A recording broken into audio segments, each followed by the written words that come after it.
여러분, 잘 아시다시피 오늘은 6.25 75주년을 기념하는 날입니다. 75년 전에 이 한반도 땅에 일어났던 전쟁으로 인한 희생당하고 순국하신 여러 분들께 늘 감사하는 마음을 가지고 다시는 이 땅에 그런 전쟁이 일어나지 않기를 기도하십시다. 자, 오늘 본문은 지혜로운 자의 물질 관계입니다. 자, 1절 보시면 후렴절입니다. 자, 타인을 위하여 뭐 하였으면 보정하였으면 그랬습니다. 자, 우리가 인생을 살아가면서 물질의 문제는 때로는 매우 민감하면서도 조심해야 될 때가 참 많습니다. 특별히 살면서 우리가 어려운 문제를 만나게 돼요. 누구든지 어려운 문제를, 물질의 문제를 만나게 되는데, 자, 이런 경우 우리가 이제 내가 어려운 문제를 만났을 때 가까운 사람에게 오죽했으면 돈을 빌려달라고 말할 수도 있고, 또 보정을 부탁할 수도 있습니다. 옛날에는 주로 이제 보정이라 그랬죠. 옛날에는 주로 이제 뭘 보정을 해달라 그랬는데, 자, 이건 또 역으로 마찬가지입니다. 나만 물질의 어려움을 당하는 게 아니라 주변에도 많은 사람들도 또 물질의 어려움을 당하는 경우도 있어서 그 사람들이 오죽했으면 부탁하기도 하고 또 보정을 또 부탁하기도 합니다. 자, 이런 경우는 부탁하는 사람도 참 난감하고 또 부탁을 받을 때도 참 난처합니다. 그렇다고 돈을 빌려주거나 보증을 써주었다가 만약에 그 사람이 돈을 갚지 않거나 약속을 지키지 않으면 그 책임은 본인이 고스란히 다 져야 할 때가 있는데요. 미국에서 목회할 때 보증이 없으면 아파트도 빌리지 못하고, 신용이 없으면 또 차도 사지 못하고, 또 미국은 또 아파트를 살아야 또 우리 삶의 이제 주거가 마련되니까, 또 차가 있어야 뭐 걸어서 못 다니는 곳이니까, 뭐 미국은 아시겠지만 한 사람이 한 차가 필요한 그런 시대입니다. 버스도 없고 뭐 그러니까 전철도 없고, 아무리 돈이 많아도 이민 오시더라도 보증이 없으면 뭐 이렇게 살 수 없는 곳이어서 때로는 이제 보정을 부탁받을 때가 있는데, 사실 여러분, 목사가 무슨 돈이 있을까요?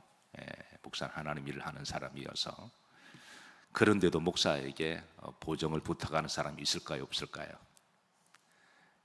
아마 오죽했으면 아마 이제 제게 부탁할까요?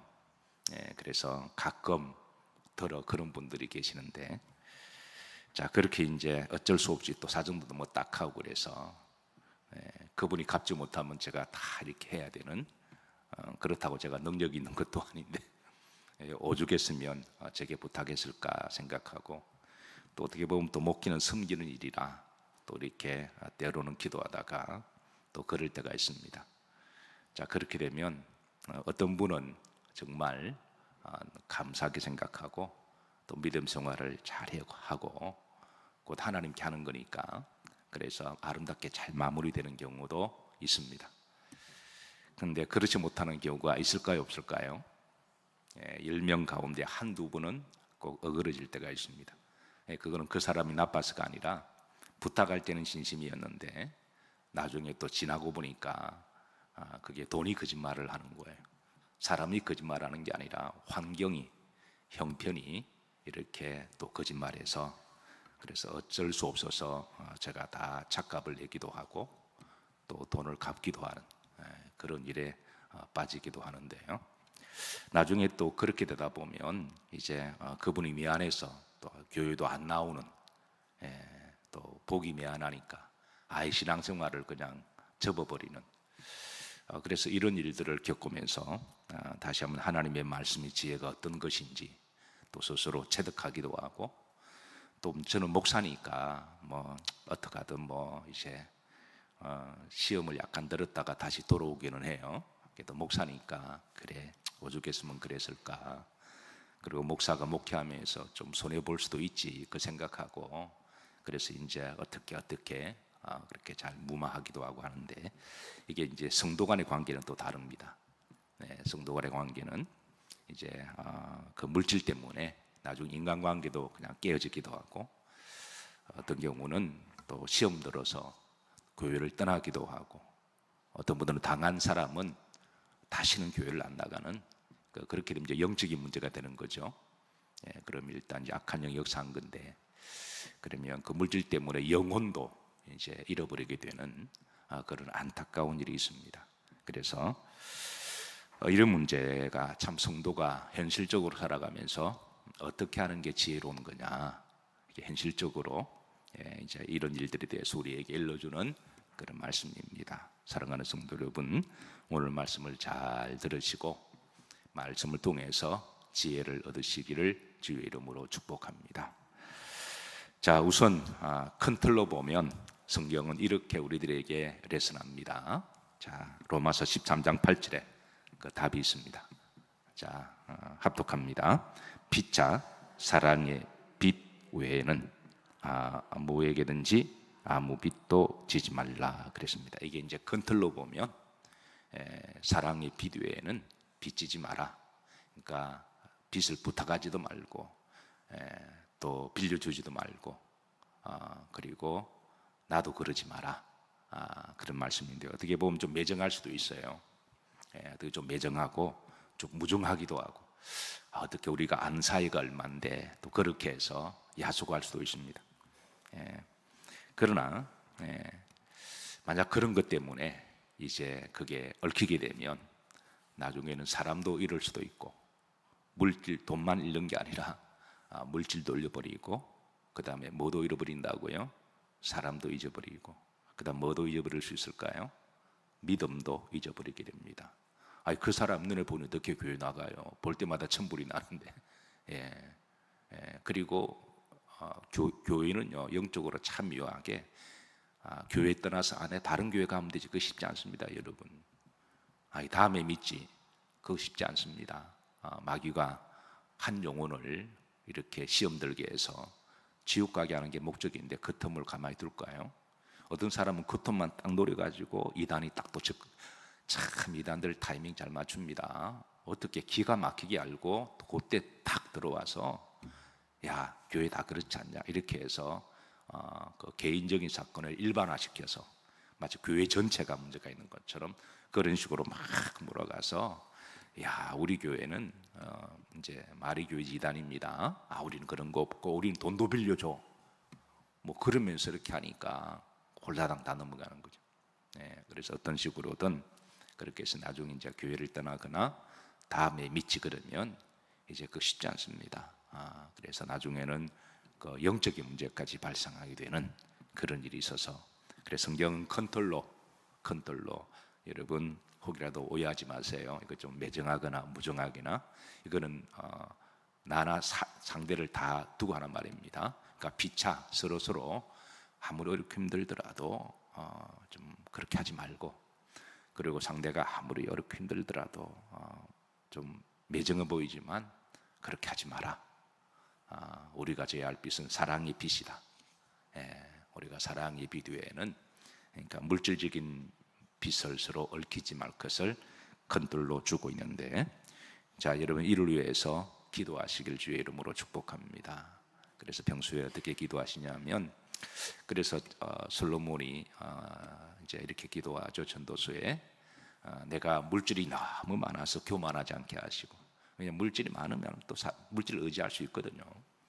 그 물질로 사람을 평가한다거나 뭐 나처럼 매수에 돈 못 벌어 이런 사람도 의외로 있습니다. 그런데 열심히 해도 못 버는 사람은 가슴에 대못 박는 거죠. 돈이 많아서 세속적이 될 수도 있습니다. 돈은 좋은데 이게 이제 사람 생각을 그럴 수도 있다라는 거예요. 그 돈이 많아서 기도도 안 할 수도 있고요. 근데 또 반면에 내가 너무 없어서 남한테 구걸하지 않게 하시고, 그리고 양극단을 조심하라는 거죠. 그래서 그냥 하루 밥 세 끼 먹고 그렇게 살아갈 수만 있다면 하나님께 감사합니다. 그렇게 할 수 있는 너무 많은 것도 또 너무 없어서 그냥 적당한 선에 있는 것도 우리가 자족하는 법도 배우고 그게 복인 줄로 믿으시길 바라고. 물질의 욕심은 끝없잖아요. 좀 더 이렇게 하다 보면 늘 불만 속에 살아가니까 그러지 마라. 그냥 하루 밥 먹을 수 있고 남에게 식사 같이 할 때 내가 밥값 내줄 수 있고 그 정도면 여러분 족하지 않나요? 어떻게 아멘이 적으니까 뭐 별로 만족하지 못하시나요? 하나님 앞 평금할 수 있고 아멘인가요? 주의 이름으로 내가 선한 일을 할 수 있고 뭐 그 정도면 되는 것 아닌가요? 자, 로마서 13장 8절 이게 큰 틀로 주신 말입니다. 피차, 따라서 피차, 사랑의 빛 외에는 지지 마라. 그러니까 피차 하지 마라 그럽니다. 이게 지혜로운 자의 성경이 가르치는 물질 관계입니다. 아멘인가요? 이게 지혜로운 자의 물질 관계입니다. 자, 그런데 살다 보면 어쩔 수 없이, 그래서 1절 보십시다. 이게 이제 만일이라는 말을 붙입니다. 부사. 근데 사람이 또 살다 보면 또 오죽했으면 또 그럴 수도 있잖아요. 우리가 이해 못하는 바도 아니고 우리도 정말 그럴 때가 있었으니까 오죽했으면, 오죽하면, 자 이런 경우, 자 만일 물질 관계나 보증을 하게 되면, 자 2절입니다. 자 2절 다 같이 한번 우리 합독합니다. 내 입의 말로 내가 얽혔으며 내 입의 말로 인하여 잡히게 되었느니라 그랬습니다. 자 이게 보면, 자 만약에 보증을 해주겠다고 하거나 관계가 되면 이제 이게 얽혔다라고 말합니다. 이게 이제 얽혔다, 얽힌 거예요. 이게 원래는 밧줄을 묶을 때 쓰는 용어. 이게 두 가지 용어입니다. 그러니까 밧줄을 묶을 때 누군가 나를 밧줄로 묶었습니다. 내가 풀 수가 없어요. 이제 물질경과 한번 딱 얽히게 되면 이게 딱 이렇게 같이 얽히게 된다는 거예요. 말로는 말할 때는 시원하고 좋았죠. 내가 해줄게. 말은 몇 초 만에 좋지만 나머지는 이제는 그 위로부터는 얽히는 거예요. 성경은 이제 이것을 이야기해 줍니다. 실존을 이야기해 줘요. 얽혔다. 자, 그다음 보십시다. 자, 후림질에 못 배움 마하게 되었느니라 잡히게 되었다. 이거는 이제 사냥꾼이 이렇게 함정을 파고 함정에 빠졌을 때에 그렇게 함정에 빠져서 잡히게 되는, 이건 성경은 우리들에게 이제 물질의 관계가 이럴 수가 있다라는 거예요. 물론 좋게 끝나는 경우도 있습니다. 근데 그거는 참 드문게 있습니다.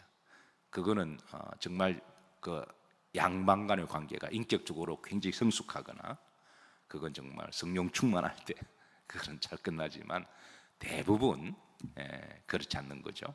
그래서 이건 이제 얽혔다. 따라서 합니다. 얽힌다. 이게 제가 하는 말이 아니라 성경이 하는 말입니다. 잘 새겨 들으세요. 이런 문제가 앞으로 살다 보면 또 있을 거예요. 그러면 이 말씀을 꼭 기억하세요. 얽힌다. 그리고 빠진다. 이걸 기억하라는 거예요. 이걸 꼭 기억하시고. 자, 히브리인들은 이 물질과 보증에 관한 레슨이 있습니다. 그러니까 오랫동안 이런 문제가 삶의 문제니까, 그 신앙은 사실은 실제잖아요. 실제인데 여기에 대한 이제 물질에 관한 지혜로운 유대인들의 교훈이 있습니다. 첫 번째입니다. 할 수만 있으면 이웃과 물질 거래나 보증을 부탁하지도 말고 서주지 말라. 이게 첫 번째 레슨입니다. 유대인들의 지혜의 첫 번째. 두 번째입니다. 정 어쩔 수 없이 그렇다면 잃어도 무방한 돈만 빌려주라. 내가 이거 빌려주고 그냥 이걸 그냥 무방하면 그냥 아예 준다 생각하고 빌려주라는 거예요. 받을 생각하지 말고. 그래서 그 금액은 나한테 그 정도의 어떤 여유가 되는, 아예 받을 생각하지 말고 그냥 내가 주의 이름으로 선교한다. 내가 하나님으로 도와준다. 내 형편에 맞게. 내 형편에 그게 뭐 얼마든 간에 본인이 그냥 이렇게 해서, 근데 형편도 안 되는데 해줬다가 나중에는 정말 난감하게 되면 가정에 불화가 나기도, 그것 때문에 이혼하는 경우도 있습니다. 그러면 더 심각한 또 일이 나는 거잖아요. 그러니까 정 어쩔 수 없으면 내 형편에 맞게 그냥 아예 그냥 생색내지 말고 그냥 은밀하게 주의 이름으로 내가 그냥 선교한다고 그렇게 하고 그냥 정리하라는 거예요. 그게 더 지혜로울 수가 있습니다. 괜히 받을 생각했다가 나중에 받지 못하면 볼 때마다 섭섭이가 들어와서 그 사람 돈으로 보이는 거잖아요. 세 번째입니다. 작은 돈을 꾸어주면 채무자가 되고 큰 돈을 꾸어주면 원수가 된다. 이게 이제 가지고 있는 레슨입니다. 그러니까 돈이 사람을 원수로 만들 수 있다라고 합니다. 네 번째 마지막입니다. 빚진 자는 거짓말쟁이가 된다. 돈을 빌릴 때는 진심이었는데 갚지 못하면 이제 본인도 모르게 자꾸 거짓말하는 거죠. 그러니까 돈이 거짓말하는 사람이 돈이 거짓말하는 사람이 나쁜 게 아니라 뭐가 나쁘다고요? 돈이 나쁩니다. 사람이 요물이 아니라 돈이 요물인 거예요. 그러니까 빌릴 때는 간도 빼주고 설교도 빼주고 막 그렇게 그러는데 나중에 보면 그런 일이 있습니다. 그래서 이제 돈을 빌리는 사람도 빌려주는 사람도 성경은 참으로 이렇게 신중할 것을 먼저 레슨 줍니다. 이게 이제 얽히는 문제다. 이게는 함정에 빠지는 문제다. 자 오늘 이제 그래도 하게 되면 이제 성경은 채권자에게 주시는 말씀입니다. 첫 번째 채권자에게 만일 그러니까 첫 번째는 할 수 있으면 사랑이 빚 외에는 하지 마라 그랬습니다. 하나님이 말씀하신 거예요. 두 번째 그래도 만일 하나 그러면 2절입니다. 합독합니다. 내 입의 말로 내가 얽혔으며 내 입의 말로 인하여 이렇게 되면 그런 줄 알라는 거예요. 그러니까 하나님이 미리 우리에게 말씀하셨는데 그래도 자기 감정과 자기 고집을 했으면 이제 본인이 그런 각오하고 가라는 거예요. 그러니까 유대인들이 그렇다면 아예 받지 말 거를 생각하라는 거예요. 그러니까 내 형편에 맞게 그냥 내가 줘도 무방한 그 정도 선에서 그냥 하고 그리고 갚아주면 고맙고 그 정도 선에서 그렇게 알고 해야지. 그렇지 않고 했다가 특별히 이제 특히 신앙생활 교인들 가운데 이게 좀 매정하게 보여도 그렇게 하는 게 좋다라는 거예요. 자, 채무자에게 주시는 말씀은 오늘 시간 관계상 내일 보도록 할게요. 어쨌든 여러분 이 물질에 관해서 우리가 여러 지혜가 필요합니다. 여러 가지 지혜가 필요한데 또 이 물질에 관해서 이런 평소에 늘 기도하시고 한평생 여러분들이 물질과 엮이지 않기를 주의 이름으로 축복합니다. 그리고 또 성실과 열심히 일하셔서 또 이렇게 너무 부하게도 마시고 너무 갓난하게도 마시고 그 정도 사신다면 하나님께 감사하시고 그런데도 하나님 물질의 복을 주셨다. 그건 뭐 때문에 주신 거예요? 주께서 쓰라고 주신 거니까 주의 이름으로 잘 쓰시면 돼요. 그럼 하늘의 상급도 있고 또 더 가치도 있고 보람이 있는 것이죠. 자, 우리 오늘 우리 로마서 13장 우리 마지막 말씀 하나 읽고 마치도록 합니다. 13장 8절. 자, 다 같이 합독합니다. 피차 사랑의 빚 외에는 아무에게든지 아무 빚도 지지 말라. 남을 사랑하는 자는 율법을 다 이루었느니라. 아멘.